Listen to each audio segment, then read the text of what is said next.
கர்த்தர் இந்த வசன பகுதியில் அடைக்கல பட்டணங்களை பற்றிய தம்முடைய பிரமாணத்தை சொல்லுகிறார். மனுஷனை கொலை செய்வது பாவம். ஆனாலும் சில சமயங்களில் ஒரு சிலர் கைப்பிசகாய் சிலரை கொன்று போடுகிறார்கள். வேறு சிலரோ கொலை செய்ய வேண்டும் என்று தீர்மானம் பண்ணி ஆயுதத்தினால் மற்றவர்களை கொன்று போடுகிறார்கள். இவ்வாறு கொல்லுவது கொலை பாதகம். கொலை பாதகன் கொலை செய்யப்பட வேண்டும் என்று கர்த்தர் சொல்லுகிறார். யாரெல்லாம் கொலை பாதகனாய் இருக்கிறான் என்று கர்த்தர் இந்த வசன பகுதியில் சொல்லுகிறார். அதன் விவரம் வருமாறு: ஒருவன் இருப்பு ஆயுதத்தினால் ஒருவனை வெட்டினதினால் அவன் செத்துப்போனால் வெட்டினவன் கொலை பாதகனாய் இருக்கிறான். கொலை பாதகன் கொலை செய்யப்பட வேண்டும்.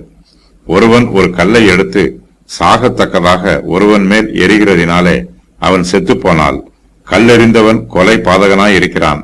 அவன் கொலை செய்யப்பட வேண்டும்.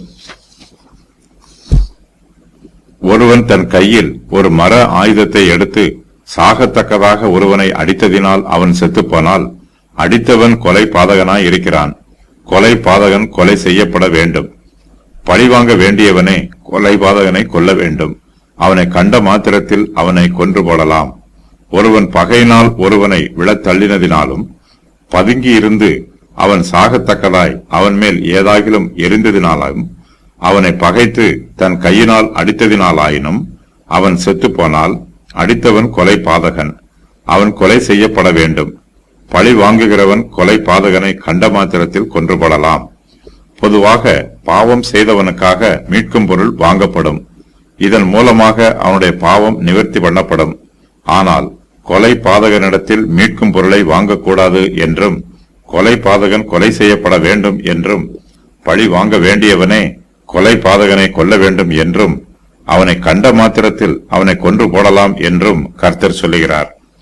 கொலை பாதகனிடத்தில் அவனுக்காக மீட்கும் பொருளை வாங்கக்கூடாது. நீங்கள் இருக்கும் தேசத்தை பரிசுத்த குலைச்சல் ஆக்காதிருங்கள்.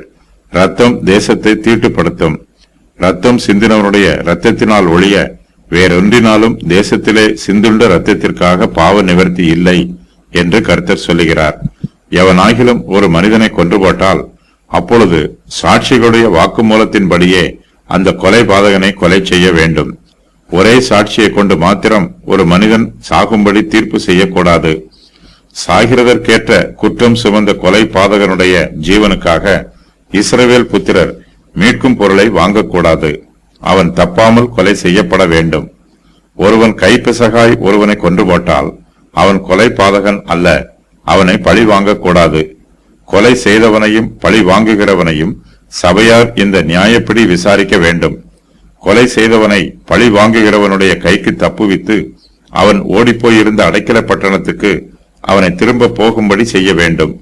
பரிசுத்த தைலத்தினால் அபிஷேகம் பெற்ற பிரதான ஆசாரியன் மரணமடையும் மட்டும் கொலை செய்தவன் அடைக்கல பட்டணத்தில் இருக்கலாம்.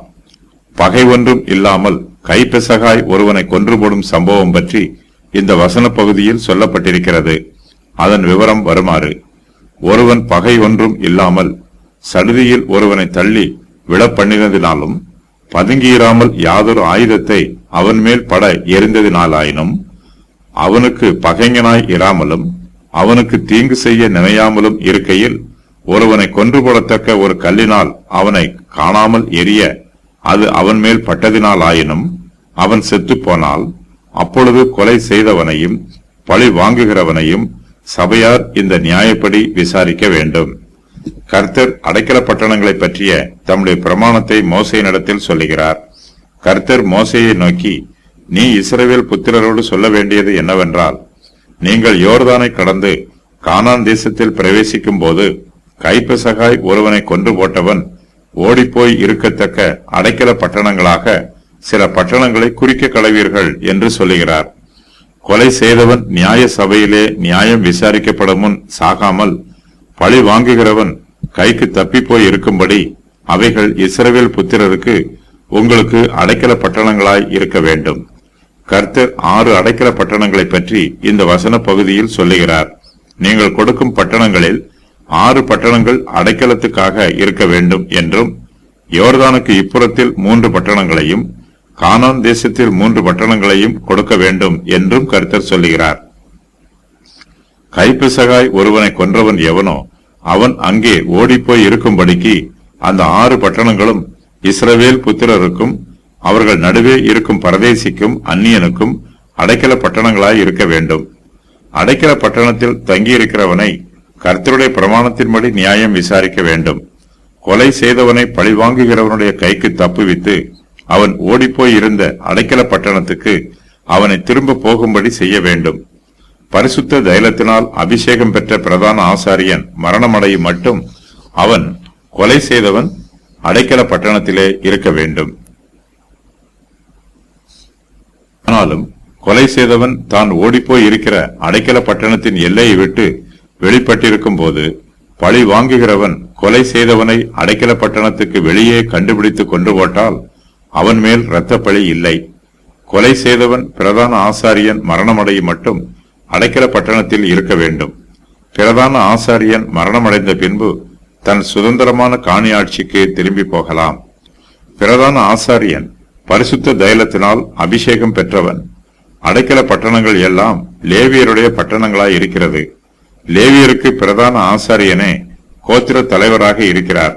அடைக்கல பட்டணத்தில் தங்கியிருக்கிற கொலை செய்தவர்கள் பிரதான ஆசாரியனுடைய நியாய விசாரிப்பிலும் பாதுகாப்பிலும் இருக்கிறார்கள். கர்த்தர் அடைக்கல பட்டணங்களை பற்றி சொல்லி இருக்கிற பிரமாணங்கள் இஸ்ரவேல் சபையாருடைய வாசஸ்தலங்கள் எங்கும் அவர்களுடைய தலைமுறை தோறும் அவர்களுக்கு நியாய விதி பிரமாணமாய் இருக்க வேண்டும். கானான் தேசம் கர்த்தருக்கு பரிசுத்தமான தேசம். அந்த தேசத்தை இஸ்ரவேல் புத்திரர் பரிசுத்த கொலைச்சல் ஆக்கக்கூடாது. ரத்தம் தேசத்தை தீட்டுப்படுத்தும். ரத்தம் சிந்தினவனுடைய இரத்தத்தினால் ஒழிய வேறொன்றினாலும் தேசத்திலே சிந்துள்ள இரத்தத்திற்காக பாவ நிவர்த்தி இல்லை. நீங்கள் குடியிருக்கும் என் வாசஸ்தலமாகிய தேசத்தை தீட்டுப்படுத்த வேண்டாம். கர்த்தராகிய நான் இஸ்ரவேல் புத்திரர் நடுவே வாசம் பண்ணுகிறேன் என்று கர்த்தர் சொல்லுகிறார். பழைய ஏற்பாட்டு காலத்து அடைக்கல பட்டணங்கள் புதிய ஏற்பாட்டு காலத்தில் இயேசு கிறிஸ்துவின் சுவிசேஷத்திற்கு அடையாளமாய் இருக்கிறது என்று வேத பண்டிதர்கள் விளக்கம் சொல்லுகிறார்கள். அதன் விவரம் வருமாறு: எபிரேயருக்கு நிருபம் எழுதின ஆசிரியர் இயேசு கிறிஸ்துவிலே நமக்கு வாக்கு பண்ணப்பட்டிருக்கிற அடைக்கலத்தை பற்றி இவ்வாறு எழுதுகிறார். நமக்கு முன் வைக்கப்பட்ட நம்பிக்கையை பற்றி கொள்ளும்படி அடைக்கலமாய் ஓடி வந்த நமக்கு 2 மாறாத விசேஷங்களினால் நிறைந்த ஆறுதல் உண்டாகும்படிக்கு எவ்வளவேனும் பொய்யுரையாத தேவன் அப்படி செய்தார். எபிரேயர் 6:18. நான் கிறிஸ்துவை ஆதாயப்படுத்திக் கொள்ளும்படிக்கு நியாயப்பிரமாணத்தினால் வருகிற சுய நீதியை உடையவனாய் இராமல் கிறிஸ்துவை பற்றும் விசுவாசத்தினால் வருகிறதும் விசுவாசம் மூலமாய் தேவனால் உண்டாயிருக்கிறதுமான நீதியை உடையவனாயிருந்து கிறிஸ்துவுக்குள் இருக்கிறவன் என்று காணப்படும்படிக்கும் என்று அப்போஸ்தலர் பவுல் தன்னுடைய நிருபத்தில் எழுதியிருக்கிறார். பிலிப்பியர் 3:9. கானான் தேசத்திலே 48 பட்டணங்கள் அடைக்கல பட்டணங்களாக நியமிக்கப்பட்டிருக்கிறது. இவையெல்லாம் அந்த தேசத்தின் வெவ்வேறு பகுதிகளில் அமைந்திருக்கிறது. மனுஷரை கொலை செய்தவன் இஸ்ரவேல் தேசத்தில் வாசம் பண்ணும்படியாக இந்த அடைக்கல பட்டணங்கள் நியமிக்கப்பட்டிருக்கிறது. பொதுவாக ஒரு அடைக்கல பட்டணத்திற்கும் மற்றொரு அடைக்கல பட்டணத்திற்கும் இடையிலுள்ள தூரம் அரை நாளில் ஓடி முடிக்கிற தூரமாய் இருக்கும். இதனால் மனுஷரை கொலை செய்தவன் விரைவாக ஓடி தனக்கு அருகாமையில் இருக்கும் ஏதாவது ஒரு அடைக்கல பட்டணத்தில் அடைக்கலம் பெற்றுக் கொள்ளலாம். பழைய ஏற்பாட்டு காலத்தில் அநேக அடைக்கல பட்டணங்கள் இருந்தது. ஆனால் புதிய ஏற்பாட்டு காலத்திலோ நம்முடைய கர்த்தராகிய இயேசு கிறிஸ்து மாத்திரமே நமக்கு அடைக்கலமாக நியமிக்கப்பட்டிருக்கிறார். கிறிஸ்துவானவர் ஒருவரே. ஆனாலும் நாம் எங்கே இருக்கிறோமோ அங்கே நம்முடைய அடைக்கலமாகிய கிறிஸ்துவானவரும் நம்மோடு கூட இருக்கிறார். நம்முடைய அடைக்கலம் நமக்கு அருகாமையிலேயே இருக்கிறது. நாம் அடைக்கலம் தேடி எங்கும் ஓட வேண்டிய அவசியம் இல்லை. நம்முடைய அடைக்கலமாகிய இயேசு கிறிஸ்து நமக்கு உதவி செய்ய எப்போதுமே ஆயத்தமாய் இருக்கிறார். வார்த்தை நமக்கு அருகாமையில் இருக்கிறது. கிறிஸ்துவானவரே அந்த வார்த்தையாய் இருக்கிறார். மனுஷனை கொலை செய்தவன் ஏதாவது ஒரு அடைக்கல பட்டணத்தில் பாதுகாப்பாய் இருப்பான். அதுபோலவே விசுவாசிகள் இயேசு கிறிஸ்துவனிடத்தில் ஓடி வரும்போது அவருக்குள் ஆறுதலாக அடைக்கலம் பெற்றிருப்பார்கள். அவர்கள் தேவனுடைய கோபத்திற்கும் நியாயப்பிரமாணத்தின் சாபத்திற்கும் தப்பித்து இயேசு கிறிஸ்துவின் அடைக்கலத்தில் பாதுகாப்பாய் இருப்பார்கள். ஆனபடியால் கிறிஸ்து இயேசுவுக்கு உட்பட்டவர்களாய் இருந்து மாம்சத்தின்படி நடவாமல் ஆவியின்படியே நடக்கிறவர்களுக்கு ஆக்கின தீர்ப்பு இல்லை. ரோமர் 8:1. அடைக்கல பட்டணங்கள் எல்லாம் லேவியருடைய பட்டணங்களாகும். இந்த பட்டணங்களில் அடைக்கலம் பெற்றிருக்கிறவர்களுக்கு லேவியர்கள் ஆறுதலான வார்த்தைகளை சொல்ல வேண்டும். அவர்களுக்கு நியாயப்பிரமாணத்தின் வார்த்தைகளை உபதேசித்து அவர்களை உற்சாகப்படுத்த வேண்டும். அடைக்கலம் தேடி வருகிறவர்களை அடைக்கல பட்டணங்களில் உள்ள லேவியர்கள் அன்பாய் வரவேற்று அவர்களுக்கு ஆதரவு கொடுக்க வேண்டும். பழைய ஏற்பாட்டு காலத்தில் லேவியர்கள் ஊழியம் செய்தது போல புதிய ஏற்பாட்டு காலத்திலே கர்த்தருடைய ஊழியக்காரர்கள் பாவிகள் மத்தியிலே ஊழியம் செய்கிறார்கள். கர்த்தராகிய இயேசு கிறிஸ்துவிடத்தில் வருமாறு ஊழியக்காரர்கள் பாவிகளை அன்பாய் அழைக்கிறார்கள். கிறிஸ்துவனிடத்தில் வருவதற்கு ஊழியக்காரர்கள் பாவிகளுக்கு உதவி செய்கிறார்கள். இயேசு கிறிஸ்துவில் வாக்கு பண்ணப்பட்டிருக்கிற கிருபைகளையும் இரக்கங்களையும் ஊழியக்காரர்கள் பாவிகளுக்கு எடுத்துச் சொல்லி அவர்களை கிறிஸ்துவனிடத்தில் அழைத்து வருகிறார்கள். கானான் தேசத்திலே கர்த்தர் நியமித்திருக்கிற அடைக்கல பட்டணங்கள் இஸ்ரவேல் புத்திரருக்கும் அவர்கள் நடுவே இருக்கும் பரதேசிக்கும் அந்நியனுக்கும் அடைக்கலை பட்டணங்களாய் இருக்கிறது. அந்நியரும் பரதேசிகளும் இஸ்ரவேல் தேசத்தின் காணியாட்சிக்கு புறம்பானவர்களாக இருந்தாலும் அவர்களும் அடைக்கல பட்டணங்களின் ஆசீர்வாதங்களை அனுபவிக்கலாம். அதுபோலவே இயேசு கிறிஸ்துவிலும் பட்சபாதம் எதுவும் இல்லை. கிறிஸ்துவுக்குள்ளே யூதர் என்றும் கிரேக்கர் என்றும் வித்தியாசம் இல்லை. தம்மிடத்தில் அடைக்கலம் தேடி வருகிற யாரையும் கிறிஸ்துவானவர் புறம்பே தள்ளுவதில்லை. மோசே யோர்தானுக்கு இப்புறத்திலே 3 அடைக்கல பட்டணங்களை ஏற்படுத்துகிறார். அவற்றில் ஒன்று ரூபன் புத்திரருடைய சுதந்திரத்திலும், மற்றொன்று காத் புத்திரருடைய சுதந்திரத்திலும், வேறொன்று மனாசேயின் பாதி கோத்திரத்தாருடைய சுதந்திரத்திலும் ஏற்படுத்தப்பட்டிருக்கிறது. முற்பகையின்றி கைப்பிசகாய் பிறனை கொன்றவன் அடைக்கல பட்டணங்களில் ஒரு பட்டணத்தில் தப்பியோடி போய் பிழைத்திருக்கும்படியாக மோசே யோர்தானுக்கு இப்புறத்திலே 3 அடைக்கல பட்டணங்களை ஏற்படுத்தி இருக்கிறார். ரூபனியரை சேர்ந்த சமபூமியாகிய வனாந்திரத்தில் உள்ள பேசேரும், காத்தியரை சேர்ந்த கீலேயாத்தில் உள்ள ராமோத்தும், மனாசேயரை சேர்ந்த பாசானிலுள்ள கோலானுமாகிய 3 பட்டணங்களை மோசே யோர்தானுக்கு இப்புறத்தில் சூரியோதய திசையிலே அடைக்கல பட்டணங்களாக ஏற்படுத்தி இருக்கிறார். இஸ்ரவேல் புத்திரர் கானான் தேசத்திலே பிரவேசித்த பின்பு அவர்கள் என்னென்ன காரியங்களை செய்ய வேண்டும் என்று மோசே தன்னுடைய பிரமாணத்தில் சொல்லி இருக்கிறார். அதில் ஒன்று அடைக்கல பட்டணங்களை பற்றிய பிரமாணமாகும். கர்த்தரே இந்த பிரமாணத்தை மோசேக்கு கொடுத்தார். கர்த்தர் இப்போது மறுபடியுமாய் அடைக்கல பட்டணங்களை பற்றிய பிரமாணத்தை யோசுவாவுக்கு நினைவுபடுத்துகிறார். அறியாமல் கைப்பிசகாய் ஒருவனை கொன்றவன் ஓடிப்போய் இருக்கும்படி நான் மோசேயை கொண்டு உங்களுக்கு கற்பித்த அடைக்கல பட்டணங்களை உங்களுக்கு ஏற்படுத்திக் கொள்ளுங்கள் என்று கர்த்தர் யோசுவாவிடம் சொல்லுகிறார். கர்த்தர் தனக்கு சொன்னதை யோசுவா இஸ்ரவேல் புத்திரரோடு சொல்லுகிறார். இஸ்ரவேல் புத்திரரில் சிலர் அறியாமல் கைப்பிசகாய் ஒருவனை கொன்று போடுவதற்கு வாய்ப்புள்ளது. இவனுடைய கை குற்றம் செய்தது, ஆனால் இவனுடைய இருதயமோ குற்றம் செய்யவில்லை. இவன் கைப்பிசகாய் அறியாமல் தப்பிதம் செய்தவன். இப்படிப்பட்டவனுடைய ரத்தம் தேசத்தில் சிந்தப்படக்கூடாது. யாரும் இவனை பழிவாங்கிவிடக் கூடாது. அறியாமல் கைப்பிசகாய் யாராவது ஒருவன் மற்றவனை கொன்று போட்டால் அவன் அடைக்கல பட்டணத்திற்கு ஓடி அங்கே அடைக்கலம் தேடிக்கொள்ள வேண்டும். இதற்காக இஸ்ரவேல் புத்திரர் தங்களுக்கு அடைக்கல பட்டணங்களை ஏற்படுத்திக் கொள்ள வேண்டும். இந்த அடைக்கல பட்டணங்கள் அவர்களுக்கு இரத்தப்பழி வாங்குகிறவனுடைய கைக்கு தப்பிப்போய் இருக்கத்தக்க அடைக்கலமாய் இருக்கும்.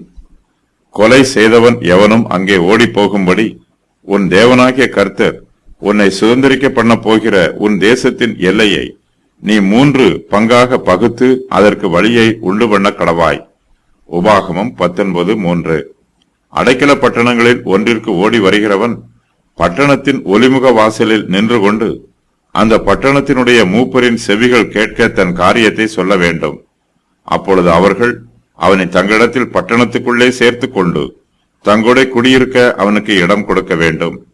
இது கர்த்தர் மோசேயை கொண்டு இஸ்ரவேல் புத்திரருக்கு கற்பித்த கட்டளை. அடைக்கல பட்டணங்கள் எல்லாமே லேவியருடைய பட்டணங்களாய் இருக்கிறது. ஆகையினால் இஸ்ரவேல் புத்திரர் லேவியருக்கு பட்டணங்களை பங்கு வீதமாக கொடுத்த பின்பே அந்த பட்டணங்களில் இருந்து அவர்கள் தங்களுக்கு அடைக்கல பட்டணங்களை ஏற்படுத்தி இருக்க வேண்டும். கர்த்தர் இஸ்ரவேல் புத்திரருக்கு இளைப்பாறும் பட்டணங்களை கொடுக்கிறார். இஸ்ரவேல் புத்திரர் தங்கள் பட்டணங்களில் இளைப்பாறும் போது அவர்களுக்கு அடைக்கல பட்டணங்களும் தேவைப்படுகிறது. தப்பி ஓடி வருகிறவர்களுக்கு இந்த பட்டணங்கள் அடைக்கலமாயிருக்கும்.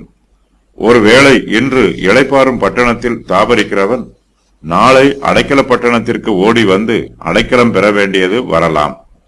புதிய ஏற்பாட்டு காலத்து விசுவாசிகளாகிய நாம் கர்த்தருடைய ஆவிக்குரிய இஸ்ரவேலராய் இருக்கிறோம். நம் எல்லோருக்கும் கிறிஸ்துவானவர் அடைக்கலமாய் இருக்கிறார். பரலோகமே நமக்கு இளைப்பாறுகிற ஸ்தலம்.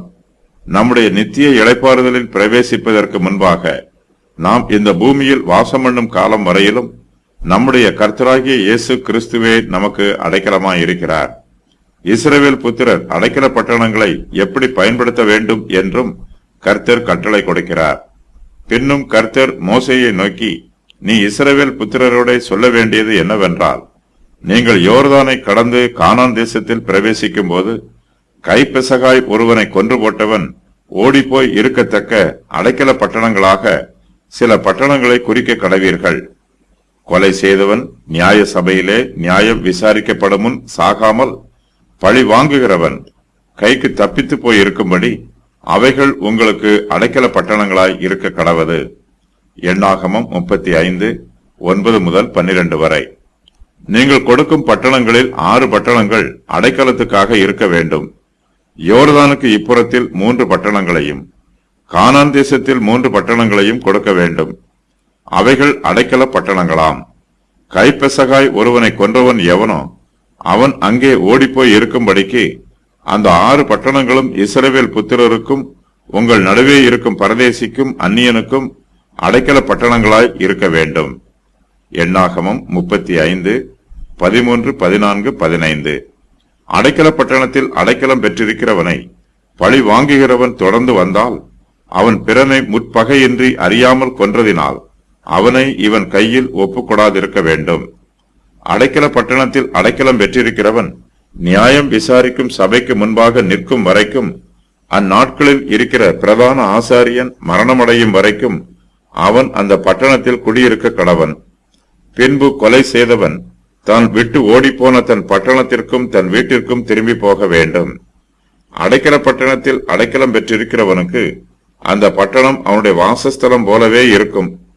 அவன் அடைக்கல பட்டணத்திலே தன்னை பழி வாங்குகிறவனுடைய கைக்கு தப்பிக்கலாம். ஆனாலும் தன்னை நியாயம் விசாரிக்கும் சபைக்கு முன்பாக அவனால் தப்பிக்க முடியாது. கைப்பிசகாய் ஒருவனை கொன்றவன் அடைக்கல பட்டணத்தில் தங்கியிருக்க வேண்டும். பிரதான ஆசாரியன் மரணமடையும் வரையிலும் அங்கு தங்கியிருக்க வேண்டும். அதன் பின்பு அவன் தன் ஊருக்கு போய் தன்னுடைய வேலைகளை கவனிக்கலாம். இந்த குறிப்பிட்ட காலத்திற்கு முன்பாக இவன் அடைக்கல பட்டணத்தை விட்டு வெளியே போயிருக்கும் போது பழி வாங்குகிறவன் இவனை கொன்று போட்டால் இவன் மீது குற்றப்பழி சுமத்தப்பட மாட்டாது.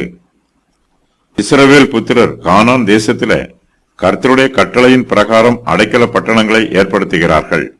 ஏற்படுத்துதல் என்னும் வார்த்தைக்கு பரிசுத்தப்படுத்துதல் என்று பொருள்படும் எபிரேய வார்த்தை பயன்படுத்தப்பட்டிருக்கிறது. இஸ்ரவேல் புத்திரர் அடைக்கல பட்டணங்களை பரிசுத்தப்படுத்துகிறார்கள். அடைக்கல பட்டணங்களை ஏற்படுத்திய போது அதற்காக விசேஷித்த சடங்காச்சாரங்களோ பாரம்பரிய சுத்திகரிப்பு முறைமைகளோ பின்பற்றப்படவில்லை. மோசே கர்த்தருடைய வார்த்தையை இஸ்ரவேல் புத்திரருக்கு சொன்னார். அவர்கள் கர்த்தருடைய வார்த்தைக்கு கீழ்ப்படிந்து அவர் கட்டளையிட்ட பிரகாரம் 6 பட்டணங்களை அடைக்கல பட்டணங்களாக ஏற்படுத்துகிறார்கள். இஸ்ரவேல் புத்திரர் எல்லோரும் ஏக மனதோடு அடைக்கல பட்டணங்களை தெரிவு செய்கிறார்கள். இஸ்ரவேல் புத்திரர் ஏற்படுத்தின அடைக்கல பட்டணங்களின் விவரம் வருமாறு: நப்தலியின் மலை தேசமான கலிலேயாவில் உள்ள கேதேஸ், எப்ராயிமின் மலை தேசத்தில் உள்ள சீகேம், யூதாவின் மலை தேசத்தில் உள்ள எபிரோனாகிய கீரியாத் அர்பா, யோர்தானுக்கு அக்கறையான கிழக்கிலே ரூபன் கோத்திரத்திற்கு இருக்கும் சமபூமியின் வனாந்திரத்தில் உள்ள பேசேர், யோர்தானுக்கு அக்கறையான கிழக்கிலே காத் கோத்திரத்திற்கு இருக்கும் கீலேயாத்தில் உள்ள ராமோத், யோர்தானுக்கு அக்கறையான கிழக்கிலே மனாசே கோத்திரத்திற்கு இருக்கும் பாசானில் உள்ள கோலான். 6 அடைக்கல பட்டணங்களும் யோர்தானுக்கு அக்கறையிலே 3ம் இக்கரையிலே 3மாக பிரிந்திருக்கிறது. ஒருவனை கைப்பிசகாய் அறியாமல் தப்பித்து ஓடுகிறவன் அடைக்கல பட்டணத்திற்கு அதிக சிரமம் இல்லாமல் எளிதாய் ஓடி வரும் வண்ணமாக இந்த அடைக்கல பட்டணங்கள் கானான் தேசத்திலே அங்கங்கே ஏற்படுத்தப்பட்டிருக்கிறது. விரைவாக ஓடி வருகிறவன் கானான் தேசத்தின் எந்த பகுதியில் இருந்து ஓடி வந்தாலும் இந்த அடைக்கல பட்டணத்திற்கு 6 மணி நேரத்திற்குள் ஓடி வந்து விடலாம். அடைக்கல பட்டணங்கள் எல்லாமே லேவியரின் பட்டணங்களாகும். லேவியர் கர்த்தருக்கு ஊழியம் செய்கிறவர்கள். கர்த்தர் லேவியரை கனம் பண்ணுகிறார். கர்த்தருடைய தெய்வீக திட்டத்தின் பிரகாரமாக லேவியர் வழக்குகளை நியாயம் விசாரிக்கிறார்கள். அடைக்கல பட்டணத்தில் அடைக்கலம் பெற்றிருக்கிறவன் அந்நாட்களில் இருக்கிற பிரதான ஆசாரியன் மரணமடையும் வரைக்கும் அவன் அந்த பட்டணத்தில் குடியிருக்கலாம். அடைக்கல பட்டணத்தை தன்னுடைய சொந்த பட்டணம் போல பாவித்து அங்கே வாசம் பண்ணலாம். லேவியரிடம் கர்த்தருடைய பிரமாணங்களை பற்றிய உபதேசங்களை கேட்டு தெரிந்து கொள்ளலாம். அறியாமல் கைப்பெசகாய் கொன்றவன் ஊழியக்காரருடைய உபதேசங்களை கேட்டு தன்னுடைய காலத்தை பிரயோஜனப்படுத்திக் கொள்ளலாம். அடைக்கல பட்டணங்கள் எல்லாமே மலைகளின் மேலே ஏற்படுத்தப்பட்டிருக்கிறது. எங்கே இருந்து பார்த்தாலும் ஓடி வருகிறவனுடைய கண்களுக்கு இந்த பட்டணங்கள் பிரத்யட்சமாய் தெரியும். அவர்களால் தூரத்தில் இருந்து கூட அடைக்கல பட்டணங்களை பார்க்க முடியும். அடைக்கல பட்டணங்களுக்கு அருகாமையில் வரும்போது ஓடி வருகிறவன் மலையின் மீது ஏற வேண்டும். ஆனாலும் அவன் அடைக்கல பட்டணத்திற்கு அருகாமையில் வந்து விட்டதினால் மலையில் ஏறுவதை சிரமமாக நினைக்க மாட்டான். தன்னுடைய பாதுகாப்புக்காக மலையிலே வேகமாக ஏறுவான். அடைக்கல பட்டணங்களின் பெயர்களுக்கு ஆவிக்குரிய அர்த்தங்கள் உள்ளது. இந்த அர்த்தங்கள் நம்முடைய அடைக்கலமாகிய கிறிஸ்துவோடு தொடர்புடையது. கேதேஸ் என்னும் பெயருக்கு பரிசுத்தம் என்று பொருள். நம்முடைய அடைக்கலமாகிய இயேசு கிறிஸ்து பரிசுத்தமானவர். சீகேம் என்னும் பெயருக்கு புயம் அல்லது தோள் என்று பொருள். இந்த உலகத்தின் ஆளுகை இயேசு கிறிஸ்துவனுடைய தோளின் மேல் இருக்கிறது. எபிரோன் என்னும் பெயருக்கு ஐக்கியம் என்று பொருள். நம்முடைய கர்த்தராகிய இயேசு கிறிஸ்துவோடு நாம் ஐக்கியமாய் இருக்க வேண்டும். இதற்காகவே நாம் அழைக்கப்பட்டிருக்கிறோம். கேசேர் என்னும் பெயருக்கு அரண் அல்லது கோட்டை என்று பொருள். நம்முடைய கர்த்தராகிய இயேசு கிறிஸ்துவே நமக்கு அரணாயும் கோட்டையாயும் இருக்கிறார். ராமோத் என்னும் பெயருக்கு உயர்ந்தவர் அல்லது உயர்த்தப்பட்டவர் என்று பொருள். பிதாவாகிய தேவன் தம்முடைய குமாரனாகிய இயேசு கிறிஸ்துவை தம்முடைய வலது கரத்தினால் உயர்த்தினார். கோலாம் என்னும் பெயருக்கு சந்தோஷம் என்று பொருள். கிறிஸ்துவுக்கு உள்ளே எல்லா பரிசுத்தவான்களும் நீதிமான்கள் ஆக்கப்படுகிறார்கள். கர்த்தருடைய பரிசுத்தவான்கள் அவருக்குள்ளே மகிமை அடைவார்கள். அடைக்கல பட்டணங்களை தவிர கர்த்தருடைய உடன்படிக்கை பெட்டியில் உள்ள கொம்புகளும் இஸ்ரவேல் புத்திரருக்கு அடைக்கலம் பெறும் ஸ்தலமாய் இருக்கிறது. கர்த்தருடைய உடன்படிக்கை பெட்டி எங்கே இருக்கிறதோ அங்கே அந்த பெட்டியில் கொம்புகளும் இருக்கும். இதுவும் இஸ்ரவேல் புத்திரருக்கு அடைக்கல பட்டணங்களைப் போல அடைக்கலம் பெறும் இடமாகும். அறியாமல் கைப்பெசகாய் ஒருவனை கொன்றவனுக்கு மாத்திரமே அடைக்கலம் உண்டு. ஒருவன் துணிகரமாய் பாவம் செய்து வேண்டுமென்றே ஒருவனை கொன்று போட்டால் அவனுக்கு அடைக்கலம் இல்லை. அவன் கொல்லப்பட வேண்டும். ஒருவன் புறனுக்கு விரோதமாக சதி மோசம் செய்து அவனை துணிகரமாய் கொன்று போட்டால் அவனை என் பலிபீடத்தில் இருந்தும் பிடித்துக் கொண்டு போய் கொலை செய்ய வேண்டும். யாத்திராகமம் 21:14.